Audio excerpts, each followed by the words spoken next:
this is the time each month where we get to dig deeper into whatever the topic of the month is. And it's typically for those people who either have a fairly decent ID knowledge or are looking to get that level of knowledge and competency.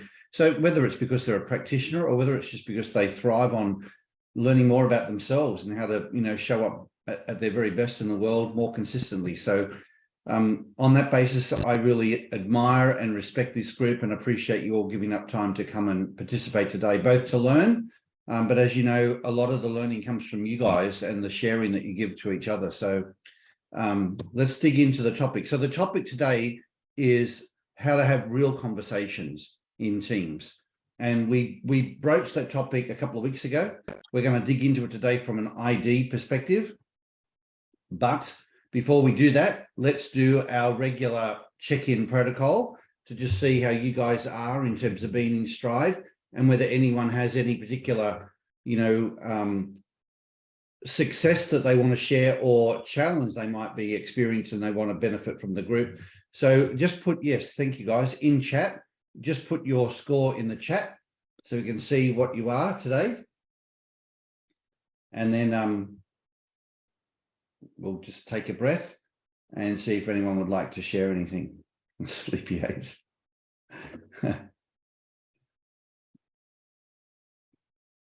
Looks like Paul, I'd like to talk about ID.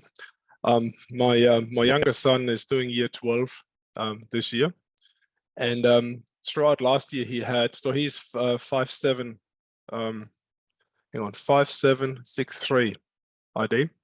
Mm-hmm. And he had issues in exams through last year in year 11, particularly in the first half, that he would get under time pressure in exams, and then sort of the last third of the exam would look really horrible and wasn't up to the high standard that he actually showed in the first 70% of the exam.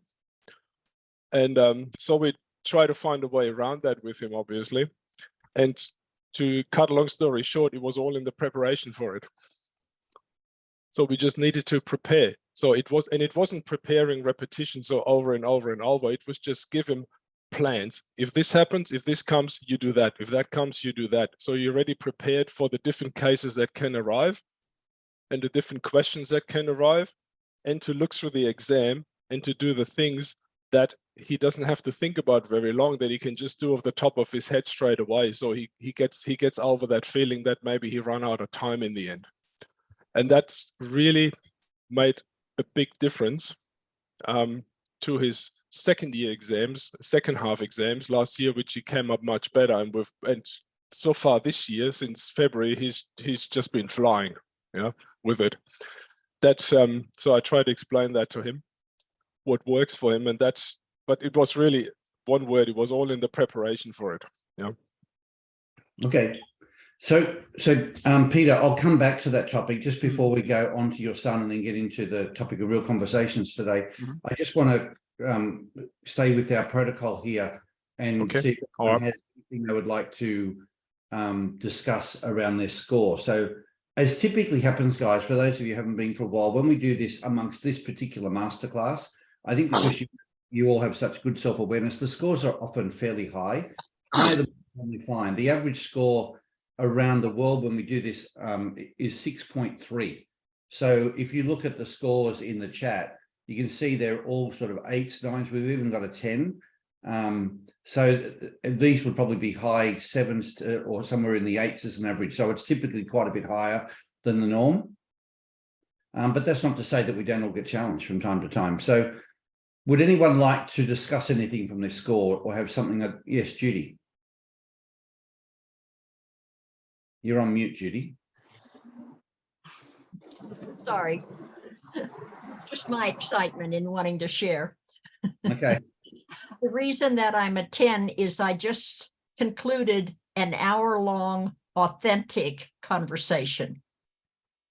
Good on you. Yeah, well, that always helps, doesn't it? They say that there's no amount of depression that a good sale doesn't clear up, but I had a conversation like what you were referring to yesterday, and it wasn't a sales call. It was a conversation with one of my own team, but it was a very authentic conversation. I can relate to that feeling. It was a great feeling at the end of it. Yeah, well done. Well done. Anybody else? Yeah, Paul, it's Joe. I'm a 7 at the moment, usually a 9, but I'm just driving on the way to a client I've been working with for a couple of years, and it's been a highly successful project, but it's coming to the end.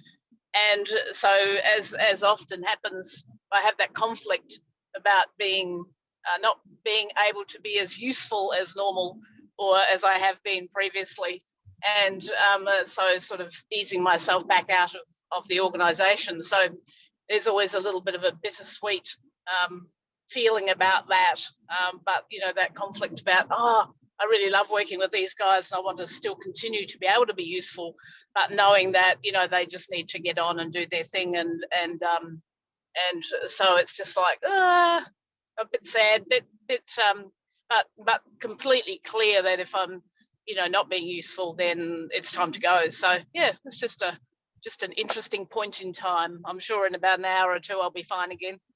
Yeah. Yeah. Well, it also comes down though, Joe, to, and I'm just want to spend a moment here to challenge everybody on where their scores are at. A lot of it comes down to our perspective, because even those of you who have got down that you're an 8, and an 8 sounds like a decent score, you know, because it's a 7 sort of like probably better, like a bare minimum where you want to be, and then an 8's a fairly decent score, 9's great. But just while I say this next point, think about what's missing for you to be at least a 9, you know, and what would a 9 look like? And then from there to a 10. Joe, in your case, this thing about being useful is interesting, especially for authenticators, because I can appreciate how you feel and why you feel the way you feel. But maybe you are being useful by not continuing to be involved. You know, maybe it's time for them to be set free. And I just wonder whether if there was a way you recalibrated your concept of being useful to them and had a different perspective on it, would that allow you to then feel more in stride because you'd be back to being useful?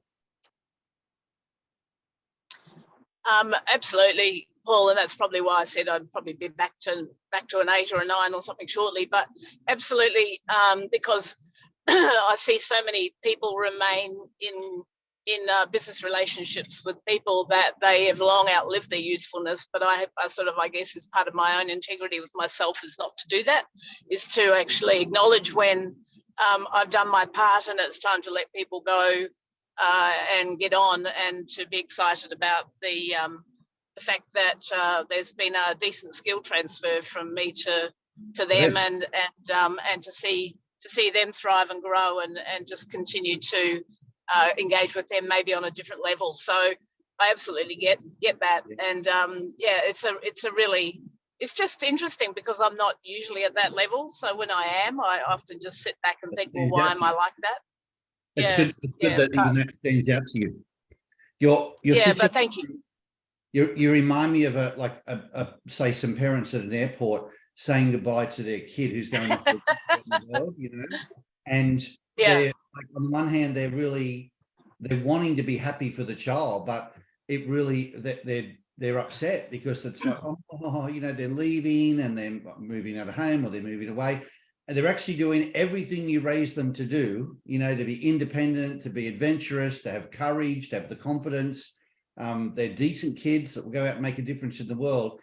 And yet that transition, depending on where we focus, and I always love the little model that Greg has, is your attention on you or on them, you know, and you see the parents, if it's really interesting, because if their focus is on them and what they're losing, then it's upsetting. Their focus is on the great job they've done to raise a child to be where they're at, and the fun they're going to have, and the fact that they can stay in touch through all sorts of, you know, collaborative tools these days, then they come to grips with it a lot better, you know. And there's an advertisement in Australia right now. I don't know whether it's in America or not, but it's this couple, their kids leaving home, and as he closes the door, they're like, yes, you know, we're finally free. And then the kid walks back in the door like 2 seconds later and sees his parents rejoicing, and they're like, oh, sorry, you know, we didn't mean to be so excited so quickly. But it all comes down to perspective. Yeah.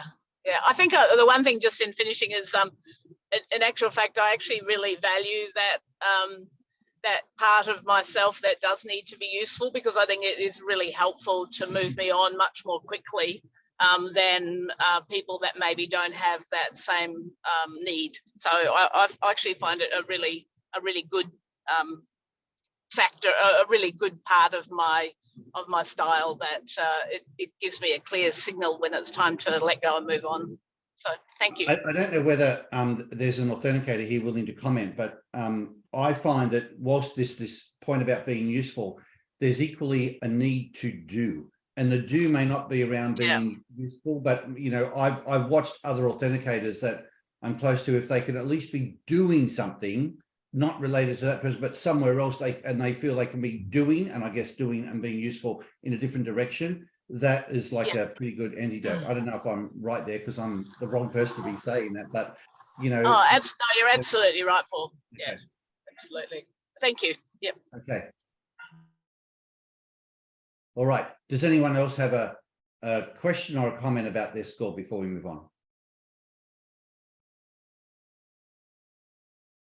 All right. Paul, I was just going to share a funny story, and it's probably irrelevant, but I remember when my son actually was required to move to a bottle from the breast, because I had to go back to work when he was very small, much earlier than I planned. And I remember giving him the bottle at about 3 a.m. and being so angry that he took it with such alacrity and eagerness. He didn't care. Right?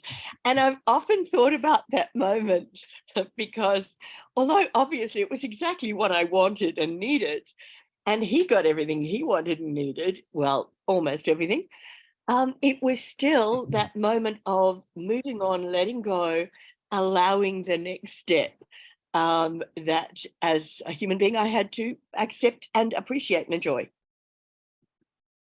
Thank you. I think it's great to have a moment like that you can draw on for the rest of your, like a little picture, a little moment like that you can then draw on as your reference for, in your case, the rest of your life then, which is great.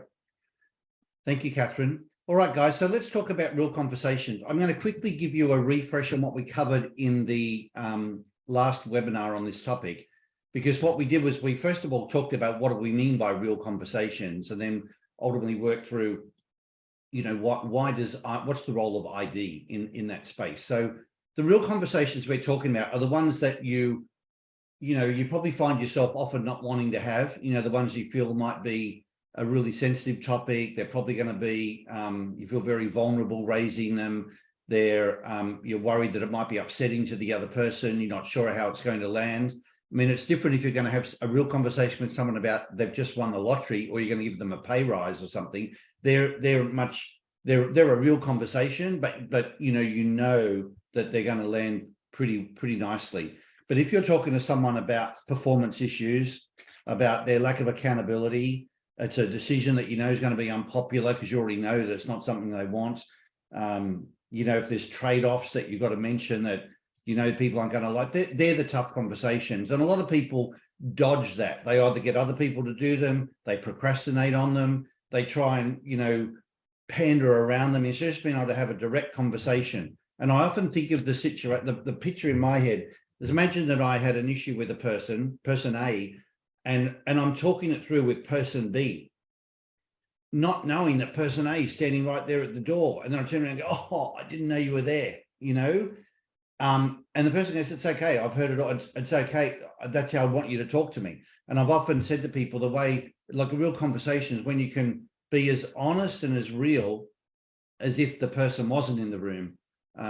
You know, that's an example of it to me. So if we now talk about those types of conversations, and some of you today might even have, you might have come to this meeting because there's some examples that you want to work through with the team, and you know, you've been procrastinating on something, or you had a real conversation, but it didn't go really well, and you want to talk about that with the Brains Trust here. So we will have the space to do that today. But one of the things we particularly wanted to talk about was, what's the role of ID in this space? And I'm gonna suggest to you that there's at least a couple of different applications for ID. The very first one, and I think we often overlook this, that the obvious one, let me start with the second one and come back to the first. The one I think we automatically go to is, well, what's our ID? Like, well, if I'm a 8147, how does that affect me in a real conversation compared to someone who's 2638, for example? You know, like what are the differences and how will that impact each other? But before we go to ID differences, the first place I think we should always check in on is, are we in stride? The first use of ID in a real conversation is to self-check.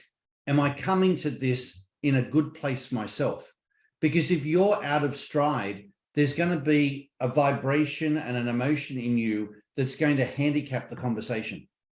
When you are in stride, you have more confidence, you have more courage, you're more centered and grounded. And that's a really important place to be. There are plenty of people that sort of say the morning after, the night before, you know, oh, now that I've calmed down, now that I'm in a better place, if I'd have had the conversation now, I mean, firstly, it wouldn't be half the issue. And secondly, I deal with it totally differently. Some people say, well, you know, I was probably too emotional. But a lot of that was, our language would be, even on an emotional topic, well, maybe you weren't as in stride either. Maybe the way you went about it, like, were you even prepared? If you're a verifier, were you even prepared? Had you thought it through? You know, if you were, you know, a completer, was there enough time for you to even broach the topic and get through it and complete it? You know, what was in stride for you? So I think the very first thing for us in the masterclass to think about when you want to have and be effective in a real conversation is, am I in stride? Am I centered, grounded, and in a good place? And I would add, are you then coming from the right heart place?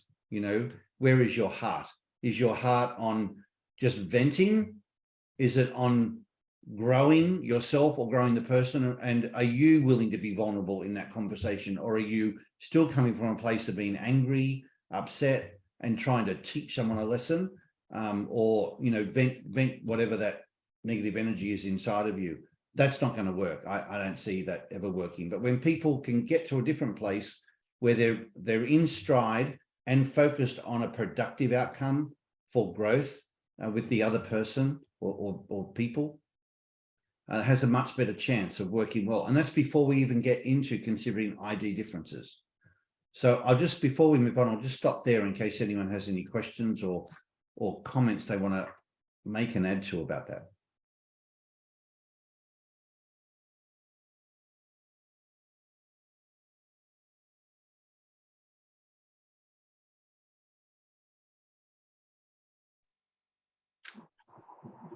Paul, can I just add one comment to that? I feel it's to do with intention. The way I position it is, what's my intention for this? And I find if I've got a really good intention, that really helps me center my energies in the right space, and I seem to come from the right place and find the right words when I need to have those conversations. Yep. Based on having the right intention. That's my language. Yes. And when that's a different way of saying what I was saying. I like the way you worded that, Joe. Thank you. Of having your heart in the right place, you know, checking in on what is the intention.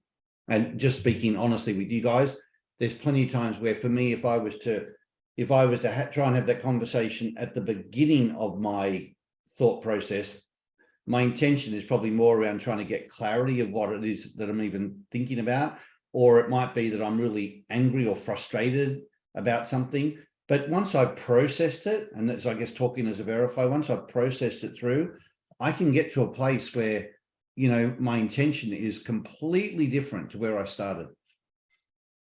It's more one of wanting to understand, you know, and learn for myself, let alone learn someone else, create a learning experience for someone else. But it's really quite different to where I start.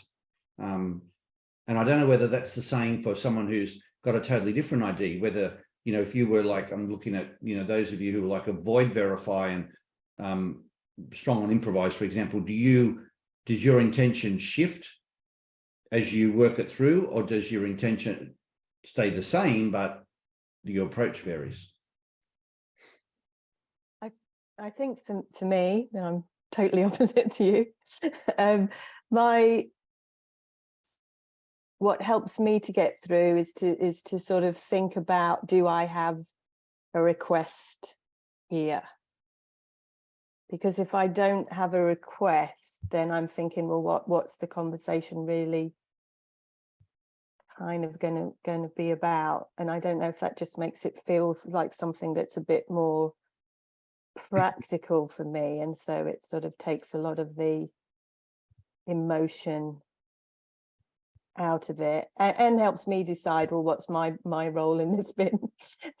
So yeah, that's something that helps me get to the sort of intention place. I'm a little bit similar to you, Krista. I would say the same thing. It seems to me that I need to understand, it's kind of like it's a two-way conversation. And to Joe's point about intention, for me, is also very much about preparing myself mentally for that. Well, to be in my body, like, you know, you get quite in your head about what's going to be said and how you're going to do it. And it's kind of like, no, I actually need to get I need to be in my body and coming from my heart space about it as well. So again, that whole vibe, I guess, that you were talking about earlier, Paul, how am I vibing when I'm starting the conversation or having that conversation? So does the vibing change? I feel like I have to, well, I'm sure everyone's very busy, you know, you tend to be jumping into these conversations off the back of whatever else you're doing. So just even doing that walk around the block or centering yourself or what have you, so that you're in the right place to have the conversation, is important for me.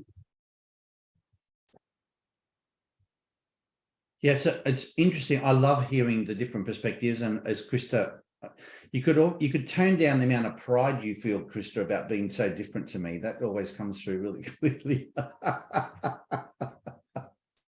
Yeah, one day you can make it sound like you want to be closer to my idea. But when you started and you said, you know, it helps you to figure out, do I have a request? And I was like, oh, that's so fascinating, because for me, with my ID, even if there's, and I guess the request comes down to what are we going to do about, you know, like, because then there's an action or something more, as you say, practical and tangible. But for me, so much of the benefit of a real conversation is just to like get on the same page, like just to understand and feel like that deeper awareness. If there's nothing that comes out of it specifically in that moment in terms of an action, but we have a better understanding, I guess for me, then down the track somewhere, there'll be different actions because we've now got a different awareness. But I'm not against having an action, but so often for me, the intention and the purpose of the whole process is just to develop that deeper awareness of each other. I think what I have to watch for is that maybe I've still got to be open to learning more, and so maybe I don't even make that request, but it's just that having that kind of just grounds me in terms of, why am I so kind of like worked up about this or whatever, is there, you know, and so it just takes a lot of some of the emotion sort of out it and lets sort of focus a little bit more. So it's also a mechanism you use just to get yourself into the right. Because I also realize if I jump in there and make this request and then they give me some other information, which, you know, I'm going to look ridiculous. So I have to still stay open to listening and deciding that, oh, maybe this request is no longer relevant, you know. Right. Yeah. That's good. That's really helpful.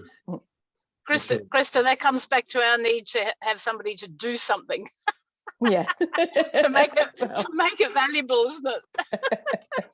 Yeah, something practical. Well, it's not just that, is it? For the authenticates, it's what would we wasting this breath with? If the conversation didn't achieve something, we're going, what?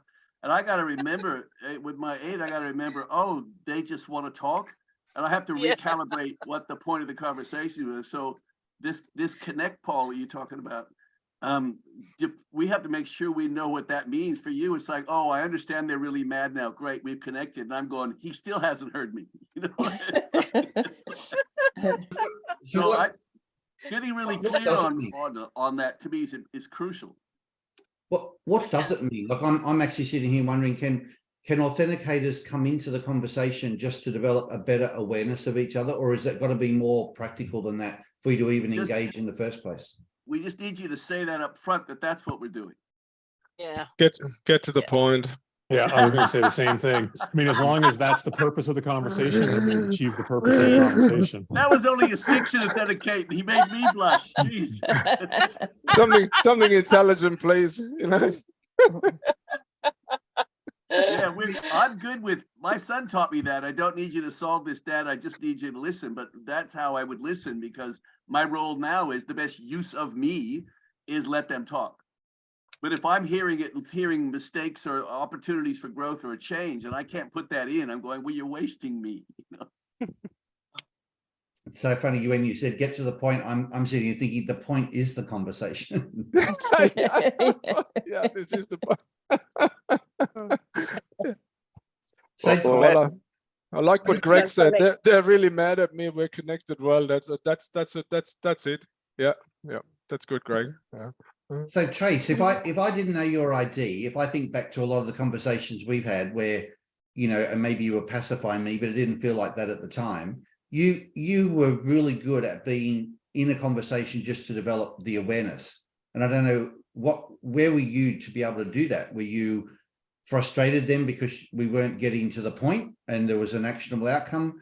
It seemed to be really valuable to, you know, to both of us just to develop that awareness. So how did you do that? I think it goes back to maybe what Greg wrote initially, which is if I know that's the goal of the conversation, then it's easy to be engaged in that. That's like, okay, so this is what we're doing here. We're getting connected, we're getting aligned, we're venting, we're discussing, we're connecting, we're learning. I'm hearing your perspective. Like, as long as I can frame in my head, that's the purpose of this conversation. It's easy to be with people to have those conversations. So I just reframe in my head I need to know what the outcome of the conversation is. Like, what are we here for? And I think, was it Cliff? Someone was like, what are we doing here? If I know what we're doing is building relationship, then that's the purpose of the conversation. That's easy. Now I'm here to build relationship. I can be here all day. I don't have to do anything. So that's for me, it just goes back to knowing the goal of the conversation. Okay. Like, what are we trying to accomplish here? Okay. To add to the conversation, Paul, as a high completer, I'm become aware of wanting to be harmony within teams and within the business. The danger is holding on to too much angst and tolerating too much.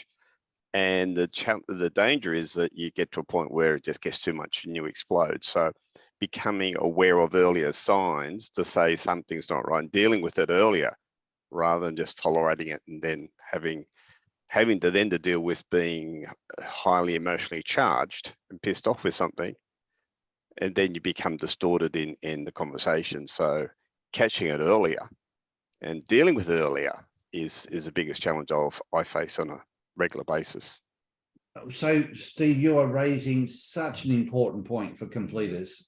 You know, like I'm watching all these heads nodding. There must be all of us that either have or know like people in their most inner circle that are completers, and whether we've personally experienced or whether we just see it in them, the stress that it causes, first of all, in the festering of it all, you know, well, they're not dealing with it. And then when they do deal with it, to your point, it's like the explosion, the volcano erupts, and then it's just a catastrophe. So as someone who's a little more aware of that now, and I get your point about you still struggle with it or you're still challenged by it, but have you worked out any mechanisms that you can use to deal with it sooner and catch yourself sooner that could be worth sharing with others? To a degree, yes, not in totality, but it's becoming more aware and where something doesn't feel right, rather than just thinking, oh, just it's a one-off, taking more notice of it and recognizing an early warning symptom. And the discussion we had maybe the last 4 weeks is about early warning systems, either health or whatever. It's just, why am I feeling off? What's going on? And just taking time out to see what's different in the environment and listening to that. Thank you. Thank you. Does anyone else have any, you know, like this is such a valuable point for completers. I don't know whether anyone else has a strategy, either as a completer or that you've experienced with someone else that you could suggest for how they might catch it sooner and feel comfortable to put it on the table and deal with it before it becomes not only the overwhelming or the explosion, but to Steve's point, it gets really distorted then, as it's no longer what it should be. It's now overwhelming. I will say that I also struggle with that. I don't know if other avoid verifies find that too, that creating that tension in a relationship can be a struggle. And this was something that I worked through with my son, and our mantra was to try to solve problems when they're big enough to see, but small enough to solve. And that made a big difference for him with some things he was going through in school. And for you, Ruth, is the issue there has like Steve's was coming from a place of harmony, not wanting to upset the harmony. Is yours just that avoid confrontation? Where's that coming from? The avoid, maybe not creating that negative environment. So it could be a little bit of my improvise as well. But just that idea of, if you can have a positive interaction, let's have a positive interaction. But sometimes having that opportunity to have that harder conversation while it's still small enough to solve saves time in the long run. There's maybe a little bit of use authenticate, but also saves some of that.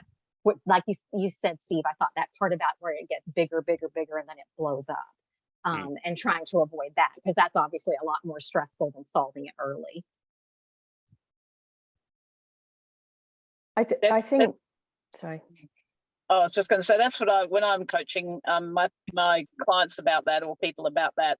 I guess I talk about the impact of leaving it till later, and then people who are wanting harmony and also an avoid improvise. I find that they get that, and then they sort of try harder because they realise that if they can avoid the risk of it blowing up, then it's probably more. They see the benefit of dealing with it more quickly, and when it's smaller, rather than waiting till it's a major issue. I just want to add that I think it's really important as well when thinking of, in people in leadership positions and similarly, whether it's coming from the avoid authenticate or the use complete, it's kind of, we can look at those, focus on what's happening in that particular relationship. But I think it's also important to think of the bigger picture in terms of others looking on and seeing you not dealing with those things early and sooner has an impact on other people's morale, feelings, their view of your credibility as a leader, etc. And I think that's one thing that would help me is in terms of taking that step back is also, well, what is the wider impact of me not speaking up, taking action sooner. And I think that's in leadership positions, that's something that's really important to think about. I think that's a really good point, because I was just thinking for me as well, it's that if I'm fixing something, one, it's wrong, so my verify kicks in, but also that I commit that this needs to be fixed and I'll commit it to someone else. That to me is this needs to be resolved and then it's going to get done. So hit it sooner rather than let it fester. So Ian, is that as simple as if someone said to you, so will you talk to that person then and have that strong conversation and then you say yes, is that a commitment, or is that just a fobbing them off to get them out of the way? No, it's a commitment. If I say I'll have it, I'll have it.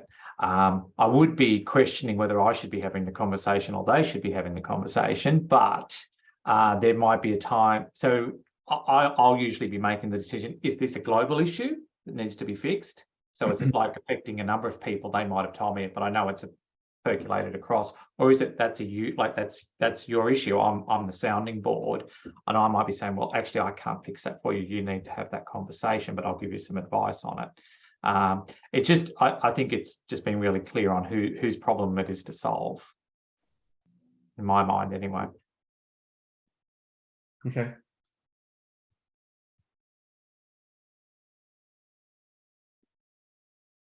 Can I also just add one thing? Sorry, I know I'm yakking a lot this morning, but I think that the language for people like us is really important. You know, so for Use Authenticates, I know that if people call it a difficult conversation, I try and reposition that as a I like your terminology, a real conversation or a clarifying conversation or something. So just changing that language, I think for some people, especially Use Authenticates, can really help as well, and maybe that might help the Use Completes and other people, I'm not sure, but changing the language away from a difficult conversation may help some people.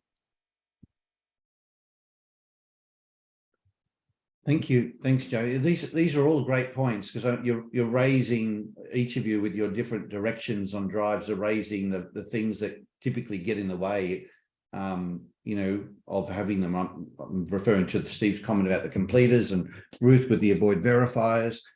I don't think there's anyone that you know looks forward to a tough or real conversation, unless the authenticators do, because it's just a real conversation, you know, and they'd rather have it and clear the air. Even if there's emotion, there might be emotion to come as a result of it. But I wonder whether, yes, but what's worse is knowing that something exists, but we're not dealing with it, you know, like we've got to get it on the table, get it out there, like just, is that true for authenticators?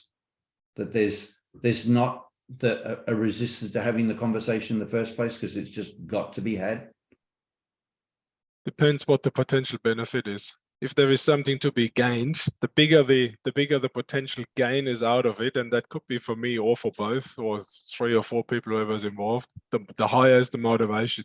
If there's nothing in it, then really I'm not particularly motivated to have that.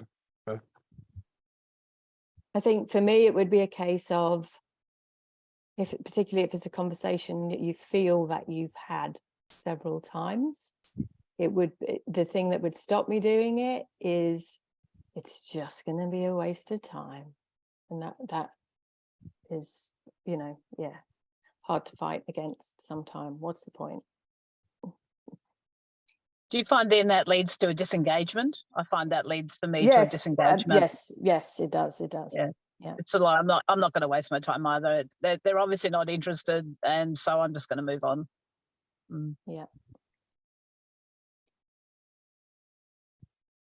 One of the things that I've noticed is to really get in touch with my own ego and what my own needs are for having a tough conversation. Is it that I'm not feeling respected? Am I not feeling valued? What's the ego part of me, and where am I coming from there? Is the conversation really about getting something like that met, or is there really something more to it? And I find that that's a good place to come from, because anytime you come into one of these real conversations, emotional, it's probably not going to go as well as if you really got in touch with what your emotions are and what that's about for you, because then you can really focus on what you want to say and the value of the conversation. Yeah, very important. Thanks, Pam. So my question back to the authenticators about, because I made the point about, so you're more inclined to have the real conversation. That doesn't scare you, but you won't if you feel like it's just going to be a waste. I get that point. But what about where someone says, well, you've got to make the point, people often need to hear it, you know, 7 or 8 times before they might actually get it. So I often think of like when someone's knocking down a brick wall, you know, the person who hits the wall first looks like they've done nothing. And the person who comes along with the 7th or 8th blow of the sledgehammer looks like a hero because they've demolished the whole wall, or they got it to fall down. But it was only because of all the work before that someone did that no one could actually see the result for. So can that help you, or you know, feel like you're still being useful? Because it just, some people do need to be just in a different place, different time, and then they finally get it, and you can sort of go, but that's the same thing I've been trying to say for 6 months. Does that help you with some level of resilience, or or does that not work? Sorry, Paul. I'm just no. It's like we're gonna have a real conversation. Like I don't like admitting this, but like you get so many goes, and if I've tried different things, and if I see you to be not you, but if it's not a person to be unretractable, like nah. It's like I'll wait till they come to me, you know. And so I've seen the times where it's like tried this. You know, and depending on how the relationship needs to be maintained, you go, well, we need to both get into this differently. Like you change gears if healing has to be dealt with. But I got to admit, you just get so many goes with me, and then I'm going to another ride.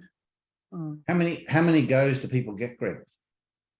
Depends on how honest I feel we've had them, how real they've been. Meaning, if they're struggling, I'll give them more leeway. If they're arrogantly saying you not want to play, I go, oh, well, that's finished. You know, if they're not coming in halfway, that's real easy. You know, you just cut the wire and then let the tide take them away. Yeah. I think that about that too, Greg, for me, I often think, well, I'm obviously the wrong person to be having the conversation with them. And maybe they'd be better off. It's either a different time, as you were saying, Paul, or it's a different person. So it's about, well, you know, I've tried my best. There's obviously something I'm not doing right, and I'm not being able to get through. Perhaps somebody else can. So, and that again depends on the relationship and how important that relationship is, as Greg was just saying. So I think as an authenticate for me, I'll try a few times, and then I won't keep banging my head against a brick wall either. But I'll think, well, there's obviously something I'm not doing right, or that person's just not ready, or they're just too arrogant, or whatever it is, and then act accordingly. So yeah, it's a variety, I think, based on the situation. Thank you. So I'd like to just pivot a little bit. And Peter, I haven't forgotten the question that you raised about your son. So we will do with that shortly. I'd like to pivot to, when you think about ID, what you need to be at your best. Like what are some of sort of the black belt strategies that you might use to be at your best for a real conversation? This is over and above being in stride in the first place. So like, you know, you might say, yeah, I feel really in stride. And then there's a way you go about the conversation that really works for you. And what's coming up for me as an example of this is, if I think about an authenticator having a real conversation, sitting still or out doing something. It seems to me, the feedback I get and my observation is, if an authenticator is like even walking while they're talking, but physically doing while they're then talking through whatever the conversation is, it's they express themselves better, they've got more patience, they've got more resilience. There seems to be more. Now, I don't know whether that's true. I'm not wired that way, but that's a feeling I have. And then I wonder if that's true for an authenticator, and it's like just that one thing, like, okay, let's get moving to have that conversation.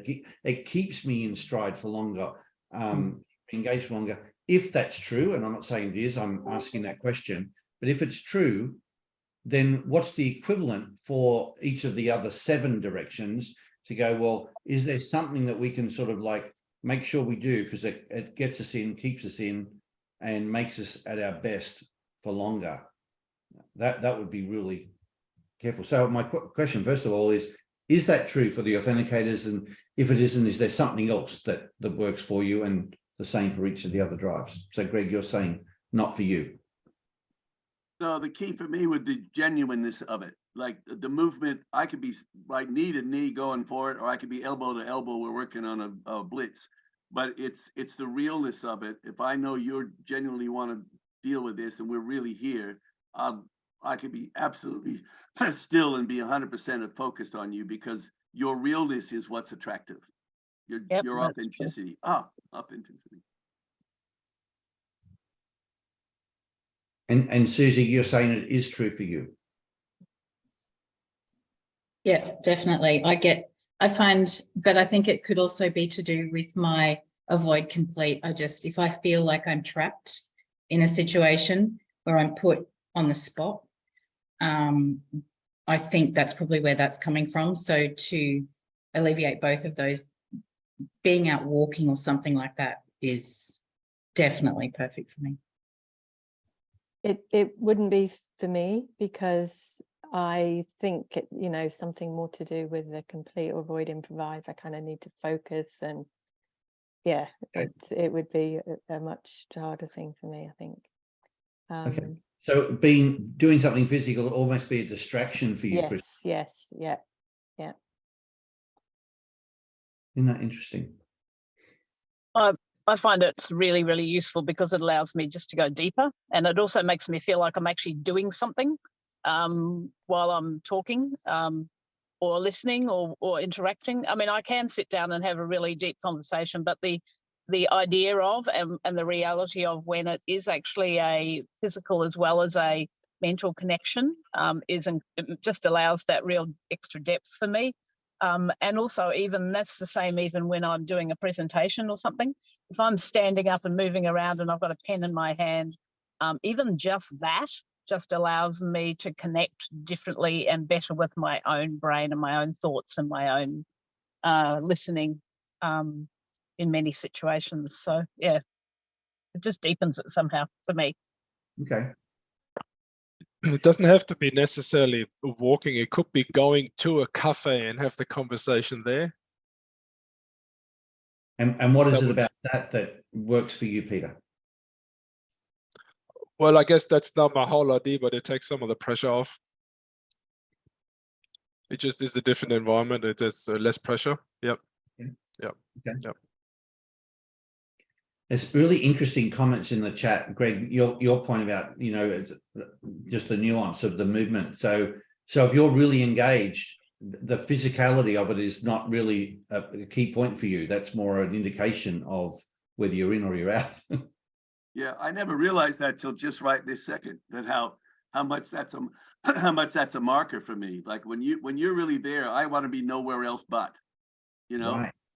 Right. But if you see me checking, wow, look at that bird, it's like then I feel that we've just gone not be real for a little while. Okay. So what about for those of you with different drives, where you think of your stronger drives, can you see some nuanced things that you use to stay really, or to be present in that real conversation? What works for you?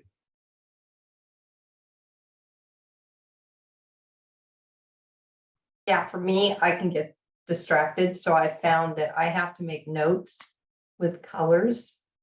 And I listen for words that I actually can play back to people to let them know I'm listening, to keep myself engaged, because I'm a two and complete.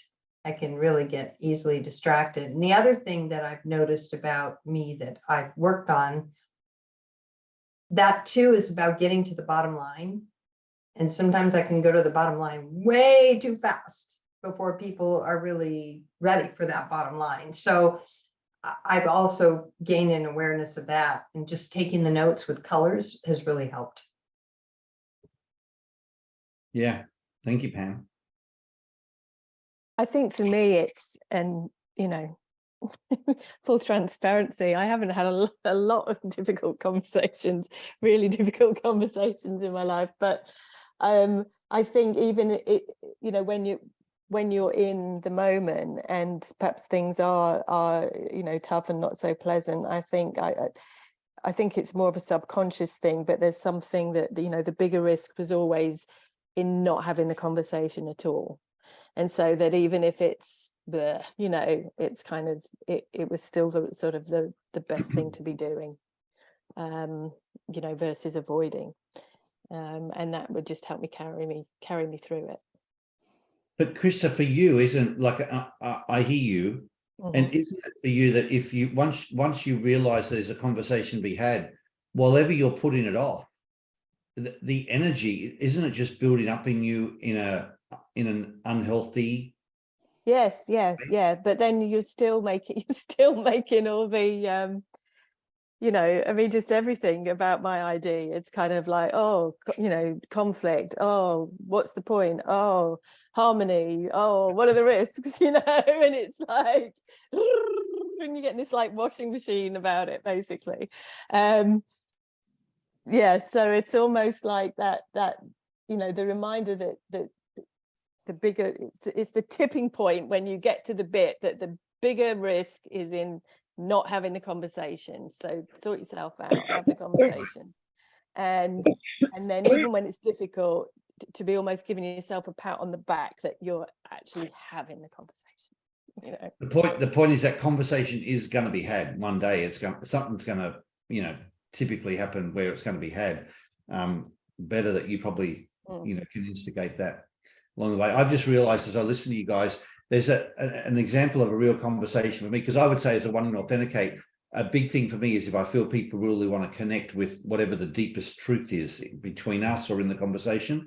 And a classic example of a real conversation for me is when someone says to me, so how did you develop the ID? Or what were you doing before you got into this? Or how did you get into this business? And the number of times, like there's a real conversation we could have about that.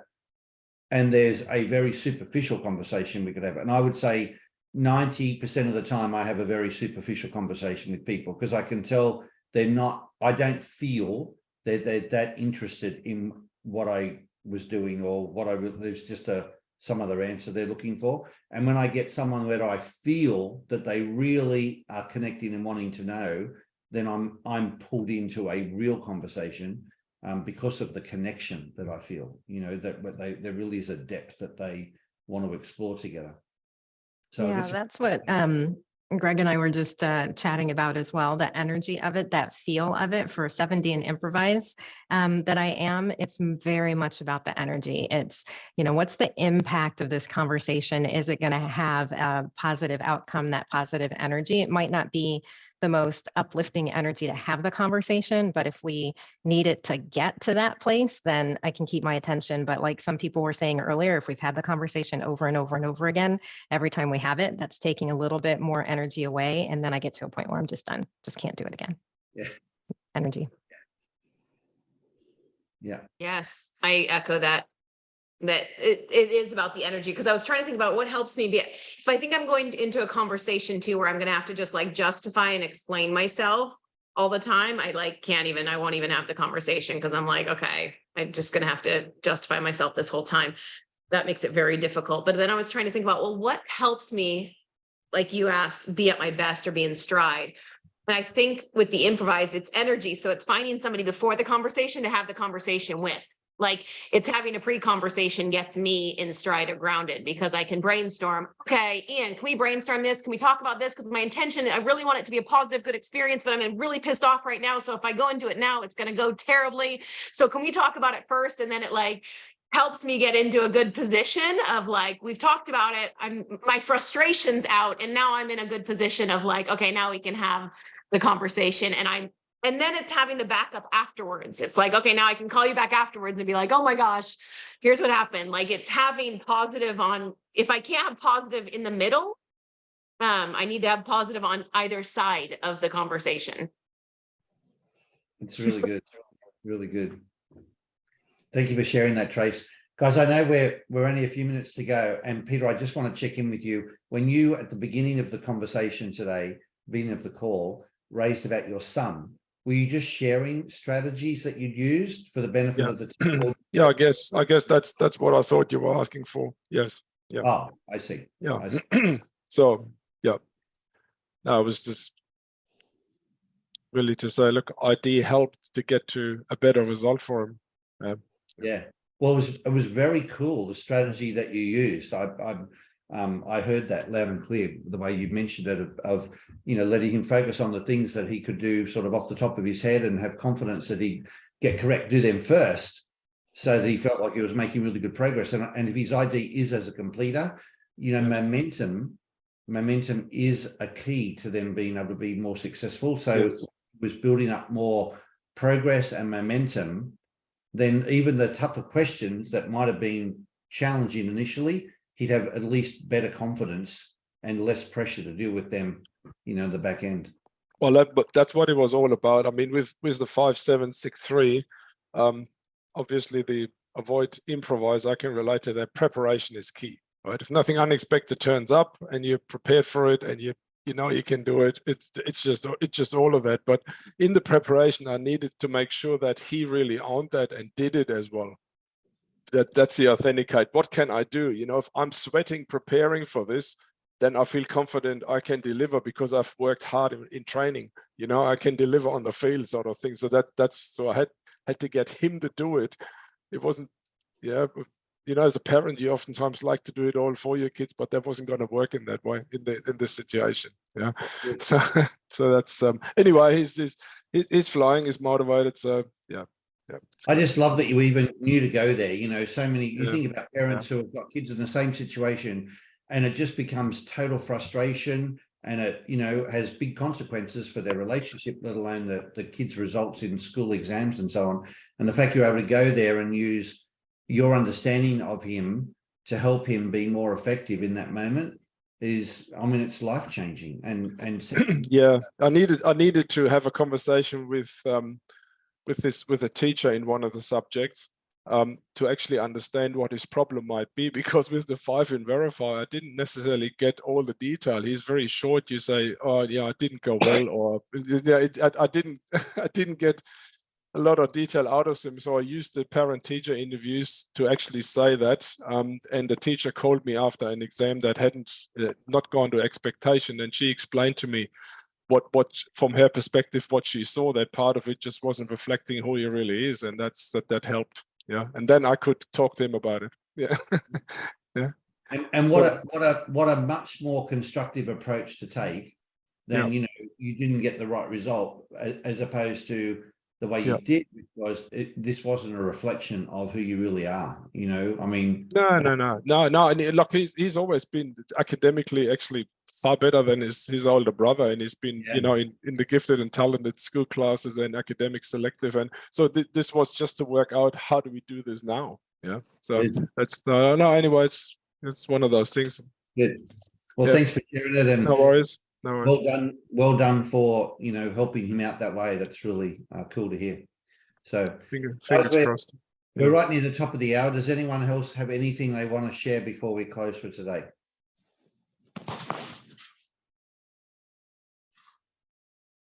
Okay, then I would just like to thank you all again for being here. The nuances that come up out of these conversations are so cool. We never know what's going to come up, really. You know, there's a topic, but you never know what people are going to share. And I love it when we keep learning, you know, for all of the different drives. It's really so helpful. So thank you all for sharing. I hope you two are gaining good energy and insight from it. And we look forward to seeing you again on our next call. Take care, everybody.